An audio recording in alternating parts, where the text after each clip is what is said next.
የአዋጁ ጊዜ፣ ምልክት ፍለጋና ሌሎች ሐሳቦች። የኤፍሬም ስዩም መጽሐፍ እብደትን መሸሽ ይለናል። እግዚአብሔር ምድርንና በውስጧ የሚኖሩትን የሰው ልጆች ለመጎብኘት ወደ ምድር ወረደ እና በእያንዳንዱ ሀገር ያሉትን ሁኔታዎች ከመጎብኘቱ በፊት በየሀገራቱ ሰዎች እንዳይወጡ የወጡም እንዳይገቡ አንዳንድ መላእክት አስቀምጦ ነበር። እግዚአብሔር ጉብኝቱን ቀጠለ። አሜሪካ፣ አውሮፓና እስያ፣ ከዚያም አፍሪካ ደረሰ። ከአፍሪካም ኢትዮጵያ ገባ። ኢትዮጵያን እንዲጠብቅ የታዘዘው መልአክ የለም። እግዚአብሔር ኢትዮጵያውያኑ እንዳይወጡ እንዳይገቡ እንዲጠብቅ ያዘዘውን መልአክ አስጠራው። ይጠይቀው ጀመር። በየሀገራቱ እያንዳንዱ መልአክ የተመደበለትን ሀገር በትጋት ሲጠብቅ አንተ ምን ሆንኩኝ ብለህ ነው ሀገር ኢትዮጵያን ጥለህ የጠፋህ ሲል ጠየቀው። የታዘዘው መልአክ እግዚአብሔር እግር ስር ወድቆ ይናገር ጀመር። አቤቱ ከፈጠርከኝ ጀምሮ ከቃልህ አልፌ ከሕግ ተዛንፌ አላቅም። ይህ እውነት ነው።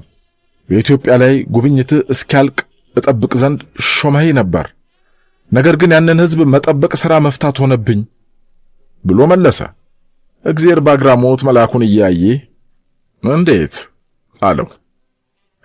መልአኩም ከአንገቱ ጎንበስ ብሎ ጌታ ሆይ ሕዝቡ እርስ በርሱ በተንኮልና በክፋት እንዲሁም በምቀኝነት ራሱን እየጠበቀ የሚኖር ነው። አንደኛው ሰው ከሀገሩ ለመውጣት ጠረፍ አካባቢ ሊደርስ ሲል አንዱ ከየት ነህ የማነህ ሳንለው በፊት እዚያው ያስቀረዋል።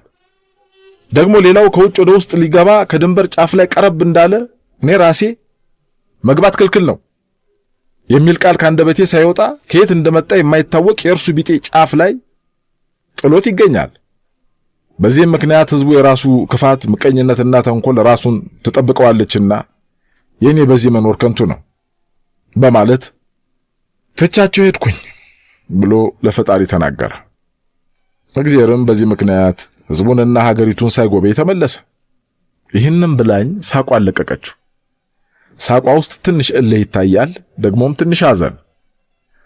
እንደዚህ አይነት ቀልዶች ቀልድ ከሆኑ ማለቴ ነው ብዙ እንዳስብ እንጂ ብዙ እንድስቅ ስለማያደርጉኝ ፈገግታዬን ባጭር ገትቼ ሌላ ጥያቄ አቀረብኩላት። እኔ የምልሽ የእውነት ግን ሰው ሁሉ ከዚህ ወደ አሜሪካ ለመግባት ሰማይን ሳይቀር ሲቧጥጥ አንቺን የመሰለ ዕድል አግኝተሽ ተመልሰሽ መጣሽ? ሁለት እጆቿን ጠረጴዛው ላይ አስደግፋ አይኖችን በትኩረት እያስተዋለች ለምን እንደተመለስኩ ታውቃለህ? በፍጹም። ለምንድን ነው የተመለሽው? ማበድ ስለማልፈልግ። እውነቴን ነው የምልህ፣ ከዚህ የምሰራበት መስሪያ ቤት እድሉን ሰጥቶ ሲሄድ ወደ ኢትዮጵያ የመመለስ ሐሳቤ 1% ብቻ ነበር። 99% እንደማልመለስ ነበር የወሰንኩት። ነገር ግን የ3 ወር ወርክሾፕን ጨርሼ ለ3 ወር ያህል አሜሪካ የሚኖሩ ኢትዮጵያውያንን በጎበኘሁበት ወቅት ተቀየረ። እዚያ ከቀረው ቀስ ብዬ እንደማብድ ተሰማኝ። እዚያ እብዶኜ ከመኖር ሀገሬ ምንም ሆኜ መኖርን መረጥኩ። ምንም። ቆይ ግን ይቅርታና ምንድነው ሊያሳብድሽ የሚችል ነገር ማለት ግልጽ ብታረግልኝ? ቀጠለች። እብደት አንድ ቀን ይገርማል፣ አገሩን እንደመለማመድ ብዬ ብቻዬን ወጣለሁ። ታክሲ ይዤ መንቀሳቀስም ለምጄልሃለሁ እና የሆነ ቀን ጓደኛዬ ማታ ራት ቀጠረችኝና ከምኖርበት ቦታ ወደ ቀጠረችኝ ስፍራ ሄድኩኝ። ተገረሚ ሲለኝ ለካስ ታክሲዋን ሲነዳ የነበረ ሰውዬ ኤርትራዊ ኖሯል።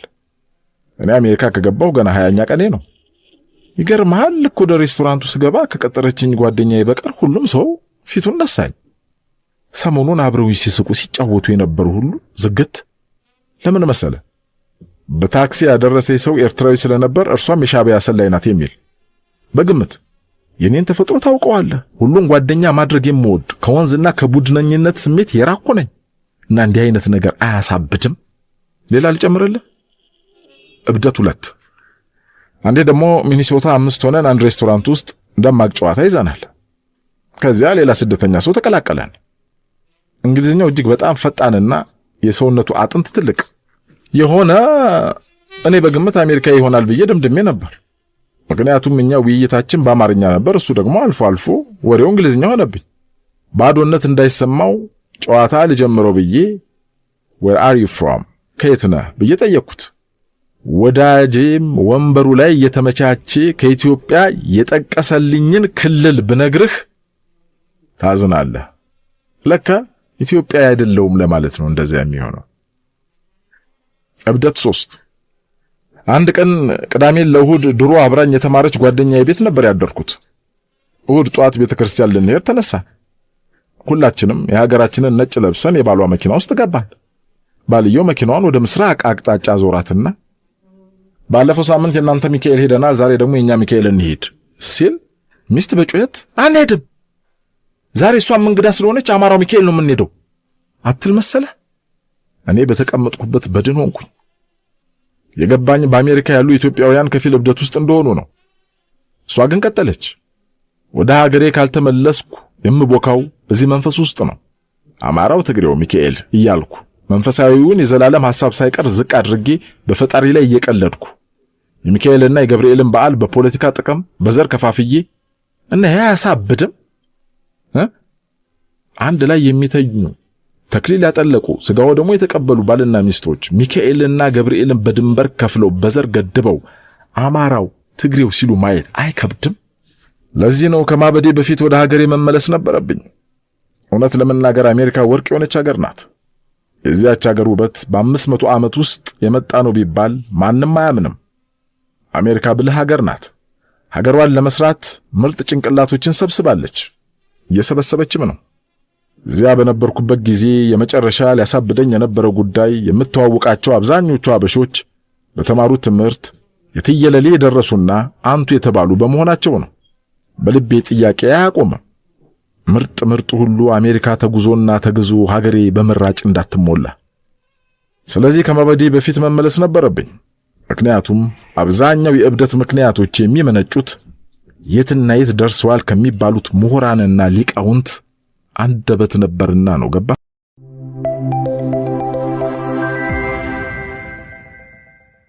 ባልን ማን ፈጠረው የሚል ወግ እንሆ። የኔ ጀግናና ሌሎች መጽሐፉ። ባል ሚስቱን በሥራ ቢረዳት፣ በቤት ውስጥ ቢተጋገዙ፣ የባል ትምክህት ቀርቶ የሚስት ተጨቋኝነት ተወግዶ በእኩልነት ቢኖሩ፣ ባሎች በልጆች አስተዳደግ፣ በማዕድ ቤት አስተዳደር፣ የቤት ቀለብ በመግዛት ቢሳተፉ እየተባለ በተለያዩ አጋጣሚዎች ሐሳቦች ይሰነዘራሉ፣ ትምህርቶች ይሰጣሉ፣ ቅስቀሳዎች ይደረጋሉ። ሐሳቦቹ መልካሞች ቢሆኑም እጅግ የዘገዩ ናቸው። ምክንያቱም እነኛ ሐሳቦች የሚነሱትና እንዲተገበሩም የሚፈለጉት አብዛኞቹ ሊለወጡበት በማይችሉበት ያለበለዚያም ጥቂት ለውጦችን ብቻ በሚያመጡበት ደረጃ ላይ ከደረሱ በኋላ ነውና ነው። ባልነት ማህበረሰቡ ሲሰራው የሶስት ነገሮች ድምር ውጤት አድርጎ ነው። የወንድነትና የአባወራነት። ወንድነት በተፈጥሮ የሚገኝ ጾታ ነው። ወንድነትና አባወራነት ግን ማህበረሰቡ የሚፈጥራቸው ናቸው። ለዚህም ነው ወንዴን ፈጣሪ ባልን ግን ማህበረሰቡ ይፈጥረዋል የሚባለው። በማህበረሰባችን ዘንድ ወንድነት የተፈጥሮ ጾታን ብቻ አያመለክትም። ወንድነት ጀግንነትን፣ አሸናፊነትን፣ ታላቅነትን የሚያመለክት ነው። ወግድሊ ድጓ፣ ወግድሊ ቅኔ፣ ወንዶች ከዋሉበት ውላለሁኝ በሚለው የአርበኝነት ግጥምም ወንዶች ብሎ የጠራቸው ጀግኖችን ነው። ወንድ የሚለው ስያሜ ለሴቶችም ሊሰጥ የሚችል ቅጽል ነው። እርሷ እኮ ወንድ ናት ይባላል። እንዲያም ቢሆን እንኳን ማህበረሰባችን ይህንን ስም ለሁለቱም ጾታዎች የሚሰጥበት መንገድ ይለያያል። ማህበረሰባችን ወንድነት ከወንዴነት ጋር የተያያዘ እንዲሆን ይፈልጋል፣ ይጠብቃል። ወንድነትን ከሴቴነት ጋር አብሮ እንዲኖር ግን አይጠብቅም። ለዚህም ነው ወንዱ ልጅ እንደ ሴት አለቀሰ በማለት ማልቀስ ከወንድ የማይጠበቅ ሴት ብታደርገው ግን የማያስገርም ነገር አድርጎ የሚገልጠው። በሌላም በኩል በሴቷ ዘንድ የጀግንነት ሥራ የታየባት እንደሆነ በዚያው በሴትነቷ እንደማድነቅ ጉድበል ጃናሞራ ተደነቅ ሰሜን ሴቷ ልጅ እንደ ወንድ ነዳችው ነጩን በማለት በጣሊያን ጦርነት ጊዜ የገጠመው ለዚህ ነው። ይህም ከወንዶቹ የሚጠበቀውን ሴቷ ልጅ መስራቷን ለማመላከት። በሌላ በኩል ደግሞ ሴትነትና ሴትነትም እንዲሁ ይለያያል። ሴትነት ጾታ ነው። ሴትነት ግን ማህበረሰቡ የሚፈጥረው ገጸ ባህሪ ነው። ሴትነትን ከሴቴ ጾታ ጋር ብቻ ሳይሆን ከመሸነፍ፣ ከማልቀስ፣ ከመፍራት፣ ጠባይ ስስ ከመሆን ጋር ማህበረሰቡ አያይዞታል። ይህንኑ በባሰ ሁኔታ ለመግለጥም ሴታ ሴት የሚል ቃል ጨምሮለታል። ሴቶች እንኳን ራሳቸው ከወንዶቹ ጋር ሲጣሉ ድፍረት በተሞላው ልብ ቀሚስ ብለብስ ሴት እንዳልመስልህ እያሉ ይናገራሉ። ፈሪ እንዳልመስልህ ለማለት ነው።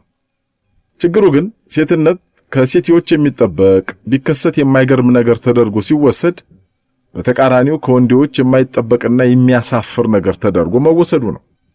ማህበረሰቡ እንዲያደርጉ የቀረጻቸውን ወንድና ሴት የሚባሉ ሁለት ገጸ ባህሪያትን ማህበራዊ ሚና በተመለከተ በተረቶቹ፣ በግጥሞቹ፣ በአባባሎቹ፣ በስያሜዎቹ፣ በንግግሮቹ ሁሉ ይበልጥ ያጠነክራቸዋል።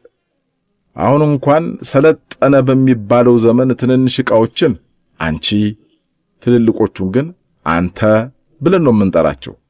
ይሄ በተረቱና በአፈታሪኩ በየሰርጉ ልቅሶ እየሰማን ስንቀርጸው የኖርነው ነገር አለቀም ብሎ ነው። ስለ ሴቶች መብት የተቋቋሙ ብዙዎቹ ማህበራትና ድርጅቶች እንኳን ድርጅቶቻቸውን አንተ ብለው እንጂ አንቺ ብለው የሚጠሯት ይሄው የማህበረሰቡ ትርጓሜ ውስጣቸው በማያነቃንቁት መሰረት ላይ ስለተገነባ ነው። ባልን መጀመሪያ የሚፈጥሩት ራሳቸው እናቶች ናቸው። ወንድ ነህ እያሉ ከሚሰጡት ማሞካሻ ጀምሮ ወደ ማጀታቸው የተጠጋውን ልጅ ሴት እዚህ ጓዳ ውስጥ ምን ያርመጠምጣል እያሉ እስከ ማባረር ድረስ የባልነቱን ተግባር ከልጅነቱ ያስለምዱታል። ለሴቶች ልጆቻቸው የቤት ሙያ ለማስተማር የሚያደርጉትን ጥረት ያህል ለወንዶች ልጆቻቸው ያንን ለማድረግ አያስቡም። ሲያስቡም እንኳን አንተ ወጡን ሰርተህ ሚስት ምን ልትሰራ ነው እያሉ ከመገረም ጋር ነው። አንዳንድ ጊዜ ማህበረሰቡም ቢሆን የአንዳንድ እናቶችን ተግባር ይቃወማል። ልጁን የቤት ሰራተኛ አድርጋ አስቀረችው፣ እንግዲህ ይሄ ልጅ ሚስት ነው ባል የሚያገባው ይላቸዋል። ብዙዎቻችን የምናቀው ይወለድና እንከፍንከፉ ጋን ይሸከማል ከነድፍድፉ የሚለው ስነ ቃል እኮ ጀግንነትን የሚያበረታታ ይመስላል እንጂ መልእክቱ ሌላ ነው። እንከፍንከፍ ከተወለደ ጋንን ከነድፍድፉ ይሸከማል ነው። ጋንን ከነድፍድፉ የሚሸከም እንከፍ ለምን ይሆናል? ጀግናው ስለምን አይሸከምም? ይህንን ነገር ሴቶቹ ሲያደርጉት የሚተች የለም። ወንዶቹ ሲያደርጉት ግን እንደ እንከፍነት ይወሰዳል። ይህንን እየሰማ ያደገ ልጅ ታዲያ እህትን ውሃ ሸክማት ቢባል እንዴት ይላል? በአንድ ወቅት ሁለት ባልና ሚስቶች ተጣሉና ሽምግልና ተቀመጥን። ከኔ ጋር ሽማግሌ ሆነው የተቀመጡት ሰዎች በእድሜ የኔን እጥፍና ከዚያ በላይ የሚሆኑ ነበሩ። እኔ ወደ ሽምግልና የገባሁት ቤተሰቡም በሌላ ሁኔታ ስለማቅ ነበር። የጠቡ መነሻ ባልየው ከሚስታቸው ውጭ ሌሎች ልጆች እንዳሏቸው መታወቁ ነበር። ሚስት በዚህ አይነት ልንተማመን አንችልም፣ መጀመሪያ ነገር ትዳሬን አፍርሷል፣ ሁለተኛም ዋሽቶኛል ብለው ለሽማግሌዎች አቀረቡ። ወደ 70 ዓመት የተጠጉት አንደኛው ሽማግሌ የተናገሩት ነገር ምንጊዜም አይረሳኝም። ወንድ ልጅ ሌላ ቦታ ይሂድ ማለት እኮ ወንድ ልጅ አይሽና ማለት ነው የሚል ምሳሌ አመጡ። ከሁለት ሰዎች በቀር ሌሎቹ 5 ሽማግሌዎች ይህንኑ ሐሳብ አጠናከሩት። ማህበረሰቡ ለወንዶች እዚህ ድረስ መብት ይሰጣል ማለት ነው። ይህንን እየሰማ ያደገ ልጅ ነገ ምን አይነት ባል ሊሆን ይችላል? ጥሩ ወንድ በሌለበት ጥሩ ባል፣ ጥሩ ሴት በሌለበትም ጥሩ ሚስት መመኘት የዋህነት። ምዕራባውያን ባሎች ከኢትዮጵያውያን በተሻለ የጓዳውን ሥራ ይሰሩታል። ጓደኞቻቸው ይህንን ቢያውቁ ምንም አይመስላቸውም፣ እነርሱም ያንኑ ያደርጉታልና። ቤት በመዋላቸው ወይም ጓዳውን በመዋላቸው ሴታ ሴት ብሎ የሚሰድባቸው የለም። ለምን? እነርሱ በጾታ ወንዶች ናቸው። በእኛ ሀገር ካሉት ወንዶች ጋር የጾታ ልዩነት የለባቸውም። ልዩነቱ ማህበረሰቡ አንድ አይነት ሆነው የተፈጠሩበትን ወንዶች ሁለት አይነት አድርጎ እንደገና መፍጠሩ ነው። ያኛው ማህበረሰብ ወንድ በሚለው ገጸ ባህሪ የሰጠው ትርጓሜ ጓዳውን እንዲጨምር መሆኑን እና የኛ ማህበረሰብ ጓዳውን መከልከሉ ነው ልዩነቱ። ለዚህም ነው ባልን ማህበረሰቡ ይፈጥረዋል የሚባለው። እዚህም በየጎረቤቶቻችን ቀድሞ የነቃ ቤተሰብ አግኝተውና የማህበረሰቡንም ትችት ችለው ባልነትን ለወንድነት ከተሰጠው ትርጉም በተጨማሪ አስፍተው የተቀረጹ ወንዶች አሉ።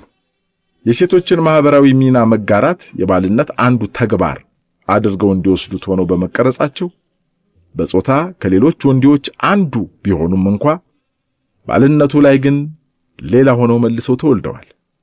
ባልን ማህበረሰብ ይፈጥረዋል ማለት ይሄ ነው። እነዚህን ባሎች ማግኘት የሚቻለው ከዛሬ ሕፃናት ውስጥ ነው።